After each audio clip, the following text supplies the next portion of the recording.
आज हम सूरह बकरा की आयत नंबर 33 सीखेंगे इंशाअल्लाह। तो सबसे पहले इसकी तिलावत कर लेते हैं। अऊज़ु बिल्लाहि मिनश शैतानिर रजीम।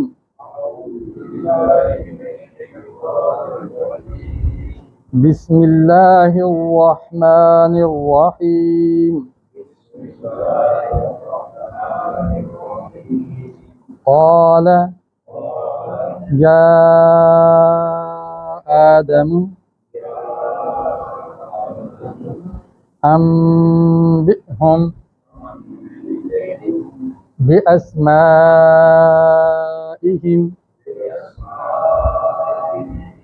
फलम्मा अम्बअहुम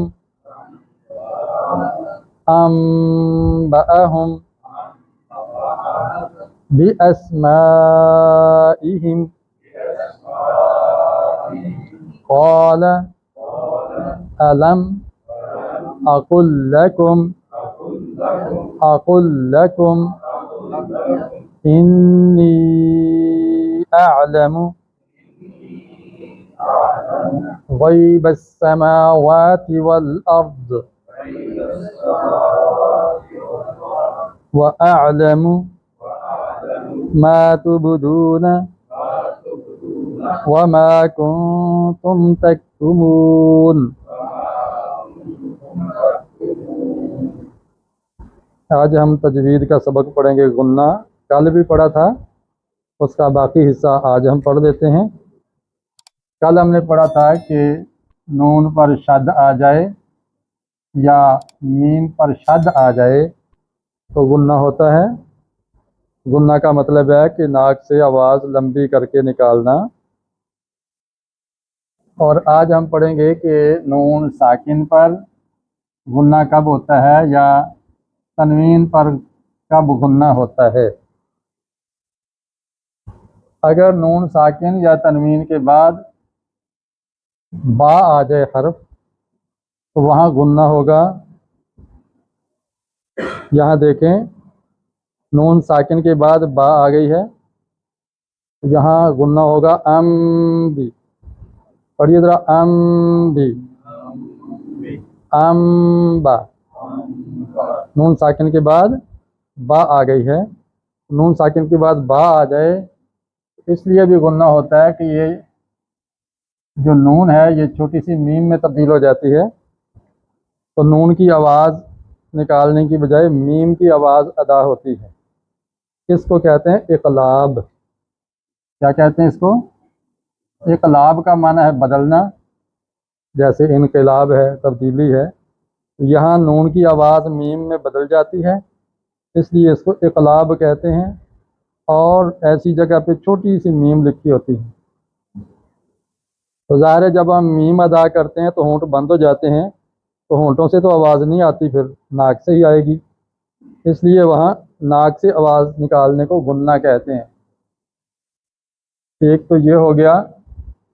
दूसरा, इसके अंदर यहाँ भी एक गुन्ने जैसी कैफियत नज़र आ रही है, कौन तुम, लेकिन इस कैफियत को गुन्ना नहीं कहते बल्कि इख्फा कहते हैं। तो ये इंशाल्लाह मैं आपको कल समझाऊंगा। अलबत्ता बाकी एक सेट और है हरूफ का, वो है या, वाव और नून और मीम। अगर मीम को यहाँ ले आएँ तो बन जाता है यमून। यमून, ये 4 हरफ हैं। अगर नून साकिन के बाद आ जाएं या तनवीन के बाद आ जाएं तो गुन्ना होता है। फिर गुन्ना होता है इस तरह का, जैसे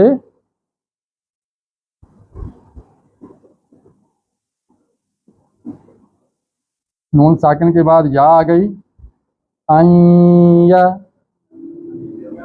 अम्मा, औवा, अन्ना।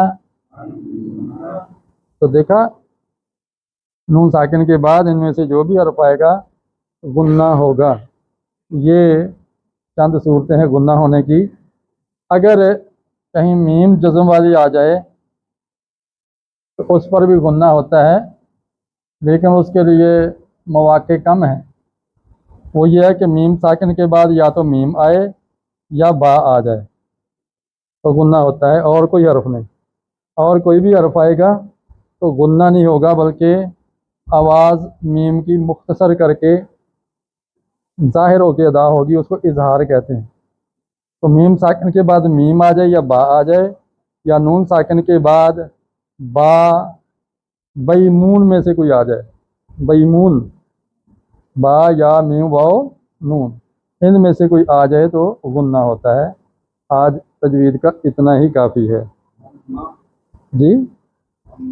हाँ, हम इसको पढ़ेंगे अम्मा, अम्मा, अम्बा। देखा गुन्ना हो रहा है। इसके अलावा कोई हर्फ आ जाए मीम के बाद तो गुन्ना नहीं होगा। अब आप एक दूसरे से ज़रा इसकी तिलावत सुन लें।